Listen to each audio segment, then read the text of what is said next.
할렐루야. 오늘 본문의 말씀을 가지고 성도의 광복절 다시 읽기, 조금 생소한 그런 어떤 제목이라고 생각할 수도 있겠습니다. 다시 읽는다라고 하는 것. 보통 우리가 문학 공부를 하거나 글쓰기 공부를 할 때 우리 읽기 연습 그런 이야기를 많이 합니다. 그 읽는다는 것은 단순히 글자를 읽는다는 것이 아니라 어떤 내용을 우리가 읽어내고 그 내용이 어떤 의미인지 이해하고 그 내용을 파악하는 바로 그런 훈련을 우리 읽기 훈련이라고 이야기를 합니다. 이런 관점에서 성도의 광복절 다시 읽기란, 광복절을 우리가 어떻게 이해할 것인가, 광복절을 우리가 어떻게 다시 한번 그 의미를 파악하고 이 광복절 기념을 우리가 할 것인가, 그 의의를 다시 한번 새기고 그 의의를 가지고 살아갈 수 있을까, 그런 의미를 함축적으로 광복절 다시 읽기라고 이렇게 표현을 한 것입니다. 자, 이러한 관점에서 성도의 광복절 다시 읽기, 우리 한번 따라하겠습니다. 시작. 한 번 더 시작. 할렐루야. 79년이 지났습니다. 1945년 8월 15일 일본의 압제와 억압으로부터 해방을 한 날이 1945년 8월 15일이니까 올해가 바로 79년이 되는 아주 오랜 세월이 지난 해가 되었습니다. 이러한 79주년을 맞는 우리 광복절, 이날을 의미를 우리가 다시 한번 새겨 볼 때에 이 의미가 오늘날 우리 교회에게 그리고 성도들에게 어떤 의미가 있을까 하는 것들을 오늘 본문 말씀과 연관을 해서 그 의미를 다시 한번 우리가 새겨볼까 이런 생각을 해봅니다. 세계의 역사를 어떻게 볼 것인가 하는 그러한 판단에 따라서 삶의 방식이 달라지고 미래가 달라진다 말할 수가 있습니다. 무신론적인 일반적인 세계인들, 사람들은 자연론적 역사관을 가지고 있다 이렇게 이해를 하셔도 무방할 것입니다. 진화론적 세계관에 기초하여서 역사는 우연히 발생하여 진행되어져 왔고 앞으로도 우리가 알 수 없는 그런 우연한 새로운 역사의 세계 속으로 가게 될 것이다. 그 우연의 역사로 점철되는 자연론적 우연의 역사관을 갖고 있다라고 보시면 충분히 오늘날 무신론자들이 갖고 있는 그 역사관이 어떤 것인지를 우리가 이해를 할 수가 있습니다. 불교 신자들은 어떤 역사관을 갖고 있느냐? 순환론적 역사관을 갖고 있죠. 그러니까 끝이 없는 겁니다. 환생하고 또 환생하고 역사는 빙글빙글 돌고 종말이 없는 것이죠. 그 역사는 계속 돌아가는 것이다. 그러나 우리 기독교적 역사관은 그렇지 않습니다. 우리 기독교적 역사관은 명확하게 시작이 있고 그리고 명확하게 끝이 있다 이렇게 보고 있는 거죠. 그래서 우리 기독교적 역사관을 일반적으로 직선사관이라고 그렇게 이야기를 합니다. 시작부터 끝까지 직선적으로 쫙 달려가서 마지막 피니시 라인에 도착하게 되는 것이 역사가 갖고 있는 운명이다 이렇게 보고 있는 거죠. 다시 말하면 우리 기독교적 역사관은 하나님의 통치와 하나님의 그 섭리 가운데서 알파, 시작이 있다고 한다면 마지막 오메가, 종국점, 그 피니시 포인트가 있다고 하는 사실을 우리가 전제하에 우리는 이 역사를 이해하고 또 이 역사 속에서 역사를 써가고 있는 그런 자들이다라고 이해를 하시면 될 것 같습니다. 그러므로 우리 기독교인들이 이 세계의 역사가 어떻게 흘러갈 것이냐라고 하는 것은 전적으로 하나님의 손에 달렸고 하나님의 통치에 달려져 있다. 그것을 이해하고 그것을 수용하고 그것을 받아들이는 그런 믿음이 있을 때 우리는 하나님의 창조자이신 그 하나님의 절대 능력, 절대 권력을 우리가 인정하게 되는 것이죠. 그걸 인정하지 못하면 우리는 하나님께 순복하는 믿음을 보일 수가 없고 순종의 믿음의 삶을 살아갈 수가 없는 것입니다. 하나님께서 이 역사를 창조하시고 역사의 마지막에 예수 그리스도를 통하여 이 역사를 심판하게 될 것임을 믿으시면 우리 아멘 하시기를 바랍니다. 아멘. 하나님은 이 역사를 마지막 정리하고 결산하고 심판할 때가 있을 것이다. 이런 역사관을 우리가 기독교적 역사관이라고 그렇게 이야기를 합니다. 오늘 본문의 말씀은 하나님의 통치, 하나님의 섭리, 그리고 역사를 주관했던 하나님의 그 통치의 그 섭리의 역사가 어떠하였는지를 잘 보여주고 있는 그런 시라고 말씀을 드릴 수가 있습니다. 오늘 본문 말씀 1절 2절에 보면 여호와께서 시온의 포로를 돌려 보내실 때라고 하는 말씀이 나옵니다. 하나님께서 시온의 백성, 하나님의 택한 백성들, 하나님의 선택한 백성들, 약속의 백성들, 그 구원의 백성들을 포로로 잡혀 있을 때에 그 백성들을 돌려 보내실 때, 다시 말하면 이 백성들을 그 억압과 착취와 수탈, 그 강압으로부터 해방시켜 주실 그때에 그 의미를 말하고 있는 거죠. 그래서 본문의 시편의 배경은 BC 586년경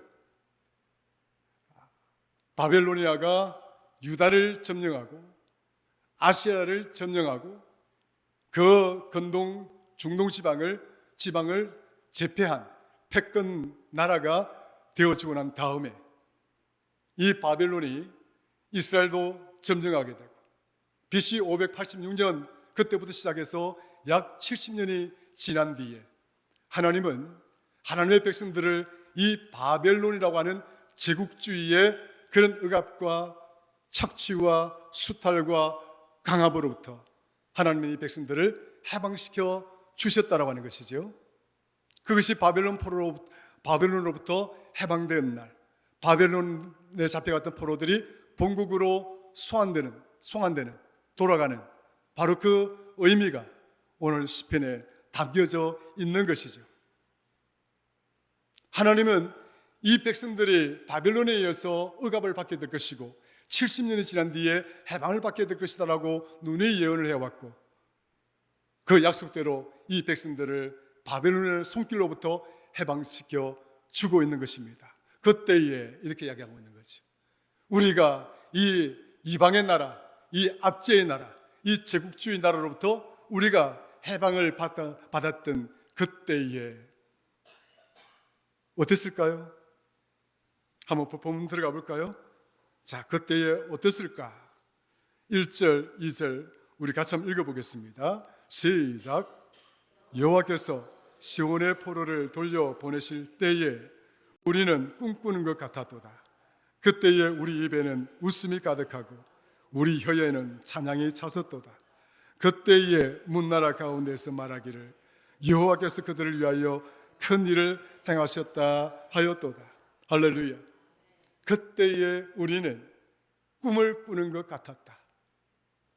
그때에 우리는 우리의 입에 웃음이 가득하였다. 그때에 우리에게는 하나님을 찬양하는 찬양이 가득하였다. 그때에 문 나라들의 왕들이, 문 나라들의 사람들이 하나님께서 하나님의 택한 백성들을 위하여 큰 일을 행하셨다 이렇게 말하더라 라고 기록을 하고 있는 것입니다. 할렐루야. 이스라엘이 잘나서, 이스라엘이 힘이 세워서, 이스라엘이 강해서 그 강한 제국주의 바벨론으로부터 이 백성들을 해방시킨 것이 아닙니다. 하나님이 역사를 주관하고 계시는 창조주이시고 하나님이 역사를 섭리하시는 섭리주이시기 때문에 바벨론이든 그 바벨론이 강력한 힘을 가진 제국주의 강력한 나라이든 상관이 없습니다. 그 모든 나라들은 하나님의 손바닥 안에 있는 수단에 지나지 아니하고 도구에 지나지 아니한다. 이것이 이 세계를 통치하시는 하나님의 역사관 속에 전제되는 사실들입니다. 세상은 하나님의 손바닥 안에 있다. 한번 따라 합시다. 세상은 하나님의 손바닥에 있다. 할렐루야. 그 역사는 과거 2000년 전이나 3000년 전 뿐만 아니라 지금 여기서 살아가고 있는 이 오늘날에도 오늘 이 현대세계도 똑같아. 오늘 우리가 살아가는 이 세계 또한 하나님의 손바닥 위에 있는 세상이고 오늘 이 시대의 현대인들이 만들어가는 역사 또한 하나님의 손바닥 위에서 쓰여가는 그런 단순한 역사에 지나지 않는다 하는 이러한 역사관을 우리가 가지고 있을 때 앞으로 하나님께서 이 세계를 향하신 그리고 이 대한민국을 향하신 그리고 우리 교회를 향하신 그리고 여러분 가정을 향하신 그리고 내 자신을 향하신 그 뜻을 우리가 쫓아갈 수 있고 그 뜻을 붙들고 우리가 승리하며 믿음의 여정에서 하나님께 영광을 돌리는 복된 삶을 살아가는 성도가 되어질 줄로 믿습니다. 대한민국은 1945년 8월 15일 날 해방을 했습니다. 그런데 대한민국이 1945년 8월 15일 날 지금으로부터 79년 전에 일본의 압제로부터 해방을 받았을 때 그때의 세계의 역사적 상황은 어땠을까? 잠깐 소개를 하면 1939년 9월 1일 날 독일은 폴란드를 공격을 합니다. 독일의 히틀러가 폴란드를 1939년 9월 1일 날 공격을 하고 그러고 난 다음에 1년이 채 안 돼서 1940년 5월 초에 독일은 프랑스를 공격하게 됩니다. 이렇게 됨으로써 전 세계가 세계 2차 대전이라고 하는 엄청난 전쟁의 소용돌이에 빠져들게 됩니다. 자, 독일은 위에는 폴란드가 있고 독일의 밑에는 프랑스가 붙어져 있습니다. 국경을 맞대고 있는 거죠. 그래서 독일은 폴란드를 공격하고 난 다음에 남쪽에 있던 프랑스를 공격하게 됩니다. 그런데 이 프랑스는 영국과 도브 해협이라고 하는 그 좁은 해협을 사이에 두고 맞붙어 있는 거죠. 그래서 이 영국이 저 독일 전체주의 국가 독재자 히틀러가 폴란드를 공격하고 프랑스를 공격하고 유럽을 제패하고자 하는 세계를 제패하고자 하는 그런 엄청난 야욕을 목격하게 되는 거죠. 그래서 영국 처칠이 이것을 보고 있을 수가 없어가지고 영국에서 40만 명이라고 하는 대병력들을 도브 해협을 건너서 이 프랑스로 이 40만 명이라고 하는 엄청난 병사들을 보내게 됩니다. 도브 해협과 도브 항구가 프랑스와 맞닿아 있는 그 맞은편에 있던 도시가 어떤 해안 도시냐면 덩케르트라고 하는 프랑스의 항구 도시가 있습니다. 그래서 이 덩케르트라고 하는 이 항구 도시에 영국 군인이 몇 명이 넘어왔다고요? 40만 명이라고 하는 엄청난, 그러니까 한 나라의 전 병력이 거의 다 넘어왔다 할 정도로 그 병력들이 프랑스로 넘어와서 독일로부터 공격당한 이 프랑스를 구출함과 동시에 독일의 야욕을 끊기 위해서 전쟁에 영국군이 강력하게 참전을 하게 되었었던 것이죠. 그런데 아불사 영국의 전략은 빗나갔습니다. 독일이 아주 교활하게 이 덩케르트 지역을 육로를 차단하고 외곽지역을 통해서 이 영국 군인들을 완전히 포위하는 그 작전을 쓰는 바람에 영국국 40만 명이 덩케르트에 갇히게 됩니다. 만에 하나 이 덩케르트 해협에 갇혀있던 영국국 40만 명이 독일 군들에 의해서 완전히 제압되어진다면 이미 유럽은 독일 천하에 들어가는 것이죠. 더 이상 대항할 수 있는 병력도 없을 뿐더러 힘도 가질 수가 없기 때문입니다. 엄청난 전쟁이 발발하자마자 1년도 되기 전에 벌써 독일은 유럽을 제패할 수 있는 강력한 성전 기회를 잡은 거예요. 큰일 났죠. 영국은 정말 위기에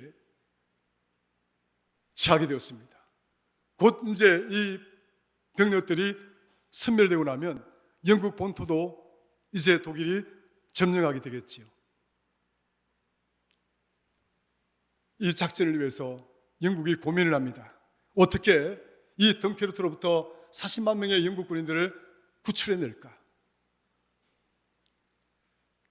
그래서 이 작전을 위해서 영국에서는 엄청난 피와 눈물을 흘리게 됩니다.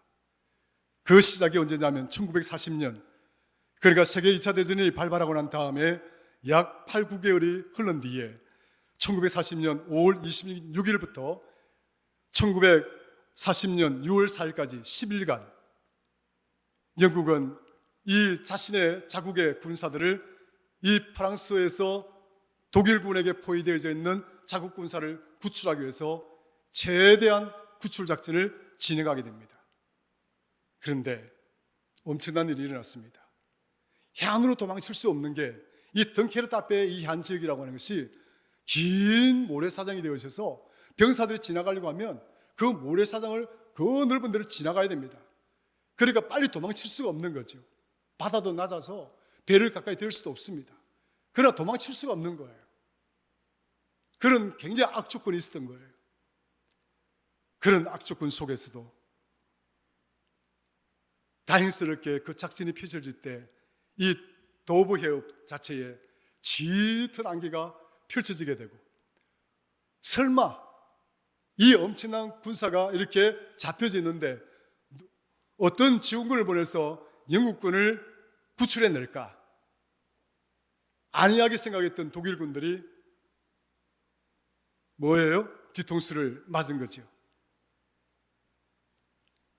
그래서 1940년 5월 26일부터 6월 4일 동안 10일간 이 작전이 시작되어졌는데, 10일 후에 이 덩케르트 이 지역에 있던 영국 군인들 30만 명이 다 본토로 돌아갈 수 있는, 구출되는 엄청난 성과가 나게 됩니다.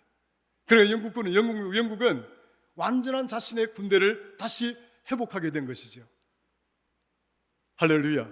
그런데 이 역사가, 이 엄청난 역사적인 사건이 있던 날 어떤 일이 펼쳐지느냐? 영국의 지도자 수상 처칠은 덩케르트 구출 작전이 시작되던 1940년 5월 26일입니다. 똑같은 날입니다. 처칠은 1940년 5월 26일 영국 BBC 방송에 나와서 덩케르트 작전에 어떻게 하든지 영국 군사들을 구출하기 위해서 국민들에게 대호소문을 발표합니다. BBC 방송입니다. 라디오 방송에서 발표를 하는데, 그때 이 처칠이 영국 국민들에게 자신들의 군인들을 구출하기 위해서 호소문을 발표했을 때 이 처칠의 메시지가 무엇이냐? 처칠은 이렇게 말합니다. 모든 교회와 예배당에서, 그리고 각 가정에서 영국과 연합국 병사들의 무사 귀환을 위해 기도해 주십시오. 이 엄청난 역사적인 사건입니다. 그러니까 처칠은 자국의 병사가 지금 40만 명이나 덩케르트에 갇혀있는 이 위기적인 상황에서 이 구출 작전을 시작하면서 그는 BBC 방송에 나와서 국민들에게 이 호소문을 발표하고 하는 거예요.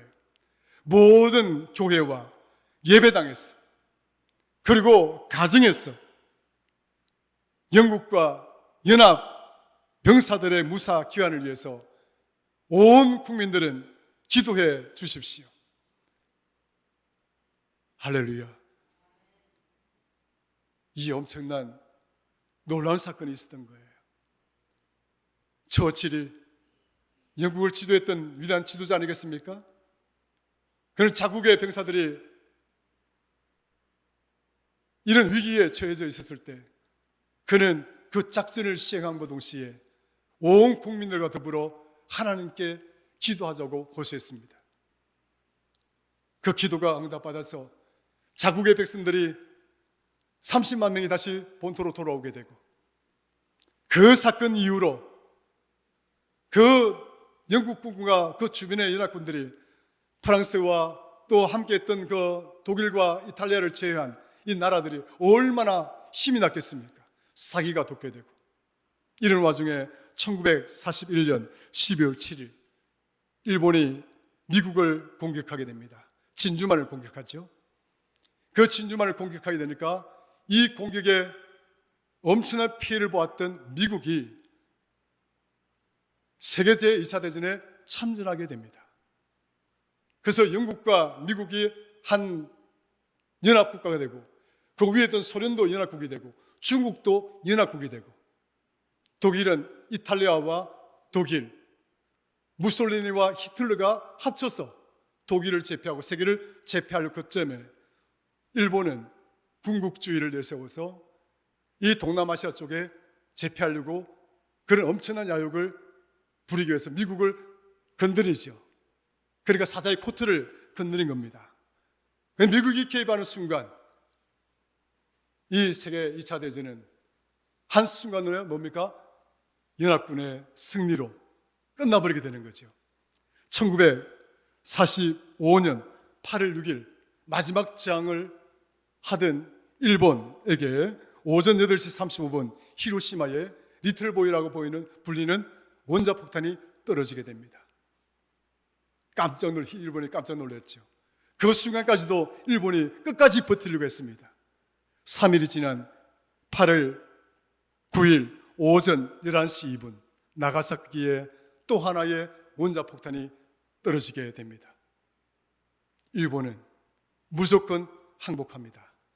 1945년 8월 15일 일본 천황은 무릎을 꿇고 항복선언을 하게 됩니다. 그 역사적인 사건을 배경으로 해서 우리 대한민국은 1945년 8월 15일 날 해방을 하게 되는 거죠. 할렐루야, 할렐루야. 만에 하나 그 연합군이 졌더라고 생각 한번 해보셔요. 어떤 역사적인 상황이 펼쳐졌을까요? 그리고 이 대한민국이 세계 2차 대전이 끝난 다음에 소련이 이 대한민국을 지배했다고 생각해 보세요. 우리는 어떤 나라가 되었을까요? 중국이 이 나라를 지배했다고 생각 한번 해보세요. 과연 우리는 어떤 나라가 되었을까요? 하나님은 이 대한민국을 너무너무 사랑하신 거예요. 이런 나라가 어디 있습니까? 대한민국만큼이나 그렇게 기도하고 뜨겁게 하나님께 매달렸던 나라가 그 당시에 또 어디에 있었나요? 교회가 기도하고 온 성도들이 눈물을 흘리며 가슴을 치며 이 나라를 위해서 기도하고, 교회를 중심으로 성도들이 일본과 맞서고 저항하고, 그런 독립운동들이 기본이 되어졌어. 이 대한민국이 8월 15일 날 1945년 8월 15일 날 해방을 한 거예요. 미국이란 나라가 부정적인 부분도 있지만 그 나라가 이 대한민국을 해방시켜줬기 때문에 이 대한민국의 민주라고 하는 것, 자유라고 하는 것, 자유민주주의 체제가 이 나라에 뿌리를 내리게 되고, 지금까지 대한민국은 자유민주주의 국가가 되어서 우리가 이렇게 자유를 누리고 민주를 누리는 그런 엄청난 나라가 되었다는 사실, 이거는 어떤 사람도 부인할 수가 없는 역사적인 사건들이었죠. 할렐루야. 하나님은 이만큼 대한민국을 사랑하셔서 이 대한민국에 자유를 주신 거예요. 이 자유란 게 얼마나 고맙고 감사한 건지, 우리가 지금 하나님께 감사하지 않으면 안 되는 그런 것이에요. 자유라고 하는 것이 이렇게 고맙고 감사한 거예요. 우리에게 자유가 없다면, 중국이었다고 중국이 지배한 나라였다면 교회에 있겠습니까? 지금도 중국의 교회는 십자가를 떼고 성경 말씀을 자신들의 정치 이념으로 새로 쓴다고 이야기합니다. 소련이 지배했다 해보세요. 북한이 나라를 통일했다고 한번 생각해 보세요. 오늘 저와 여러분들이 있겠습니까? 이 교회가 이렇게 세워지겠습니까? 우리의 자녀들이 이런 자유를 누리고 이런 어떤 번영 속에서 살아갈 수 있겠나고요? 생각해 보면 우리의 영적인 관점에서 1945년 8월 15일 이 강복절 사건은 하나님의 위대한 역사적인 사건이었다. 우리는 교회는 그렇게 이해를 해야 되는 것이죠. 하나님의 역사였다. 따라합시다. 하나님의 구원의 역사였다. 할렐루야. 하나님이 역사에 개입한 은혜의 강복절, 우리는 그렇게 이 강복절을 다시 읽어야 된다 하는 것입니다. 역사 속에 새겨진 1945년 8월 15일 강복절, 그것은 우리의 영적인 관점에서 우리가 어떻게 이 강복절을 다시 읽어야 되느냐, 하나님이 이 역사와 세계 속에 개입한 은혜의 강복절이다. 우리는 그렇게 읽고자 하는 것이고, 또 우리는 그렇게 읽어야 하는 것입니다. 하나님이 개입하신 역사, 하나님이 새로 만드신 사건, 바로 그 의미가 대한민국의 8.15 강복절 가운데, 이 역사 가운데 굳건하게 깊이 새겨져 있다는 사실을 믿으시기를 주의 이름으로 축원합니다. 사랑하는 성도 여러분, 이때에 우리 백성들이 얼마나 기뻤을까요? 이스라엘 백성들이 바벨론으로부터 해방받을 때 그들의 입에는 웃음이 가득하였고 저들은 마치 꿈을 꾸는 것 같았다. 그리고 저들에게는 혀에는 찬양이 넘쳐났다라고 이야기를 했고, 주변의 많은 나라들은 저들의 하나님이신 여호와가 저들 백성을 구원하였다라고 이렇게 고백을 했던 것처럼, 기도하는 나라, 기도하는 교회, 기도하는 대한민국, 하나님 백성이 1,000만 명이나 있다라고 알려지고 있는 대한민국, 미국 다음으로 세계의 최고의 선교사를 보내고 복음을 전파하는 대한민국, 이 대한민국이 하나님의 은혜로 강복절을 우리가 은혜를 입었고, 그때에 우리나라 백성들의 마음 어땠을까요? 이 백성들과 똑같지 않았을까요? 그렇지 않습니까? 입에는 웃음이 가득하고 찬양이 가득하고 꿈을 꾸는 것 같고 춤을 추고,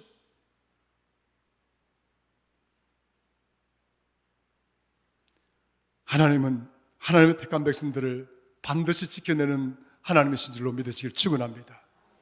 출애굽기 37장 7절에서 10절 말씀에 보면, 여호와께서 가라사대 내가 애굽에 있는 내 백성의 고통을 정령히 보고 그들이 그 간역자로 인하여 부르짖음을 듣고 그 우고를 알고 내가 내려가서 그들을 애굽인의 손에서 건져내고 그들을 그 땅에서 인도하여 아름답고 광대한 땅, 젖과 꿀이 흐르는 땅, 곧 가나안 족속, 헷 족속, 아모리 족속, 브리스 족속, 휘 족속, 여부스 족속의 지방에 데려가려 하노라. 이제 이스라엘 자손의 부르짖음이 내게 달하고 애굽 사람이 그들을 괴롭게 하는 학대도 내가 보았으니 이제 내가 너를 바로에게 보내어 너로 내 백성 이스라엘 자손을 애굽에서 인도하여 내게 하리라. 하나님께서 이스라엘 백성들을 애굽으로부터 해방시키실 때에도 나는 너의 백성들의 눈물을 보았고, 나는 너의 백성들이 저 하나님 없다라고 여기는 저 탐욕과 야유욕으로 가득한 세상으로 대표되는 애굽에 의해서 억압당하고 있는, 고통받고 있는 것을 내가 보았노라. 너의 백성들의 그 기도가 내게 들렸고 이제 나는 너의 백성들을 너를 통해서 내가 구원해 내리라. 사랑하는 성도 여러분, 우리 선조들의 눈물과 그 기도가 이렇게 대한민국을 그 억압으로부터 구원해 내게 하는 힘이 되었고 원동력이 되었다는 사실을 믿으시기를 주의 이름으로 축원합니다. 그러므로 8.15 강복절은 하나님의 역사에 개입한 은혜의 강복절이라 다시 읽고 온갖 탐욕과 죄악의 세력들로부터 하나님은 우리를 해방시켜 주신 그러한 은혜의 날이라는 사실을 우리는 반드시 기억을 해야 되는 것입니다.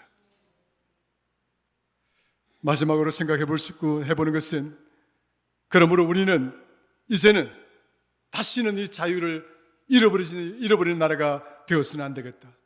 반드시 자유를 붙들고